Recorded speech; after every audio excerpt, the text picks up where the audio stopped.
For millions of Londoners, this week promises more of the same. A tube strike, possible disruption on the buses, and a ballot of tube workers for an all-out official strike. For many commuters, it's becoming an all-too-familiar story. Really against the calls, the strikes. We've had enough. Well, it is very difficult when you're having to wait ages. And the minute I've got exams on at the minute, and it's difficult when you've got pressure and you know you've got to get somewhere at a certain time. Well, I can always walk.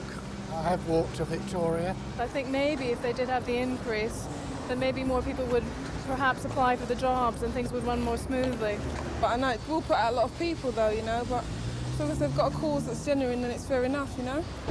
The most imminent disruption is another unofficial strike tomorrow by tube drivers. They're demanding an extra £64 a week for driving trains without guards. They've been offered £30, but with no solution to the dispute in prospect, more walkouts look likely, and peace talks aren't expected until later this week. But more action on the tubes could be on the way. In a separate dispute over changes to working practices, 11,000 tube workers began a ballot today for an all-out strike. The result, in 3 weeks' time, is expected to be heavily in favour of industrial action.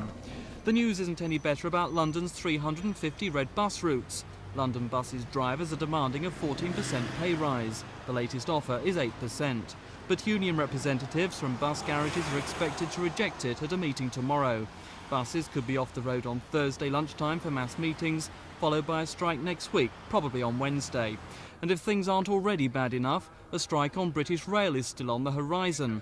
The unions are demanding what they call a substantial pay rise. The latest offer for staff in the South East is about 8.5%. BR workers are to be balloted on strike action over the next few weeks. For London's 3 million daily commuters, it all adds up to a summer of chaos and uncertainty.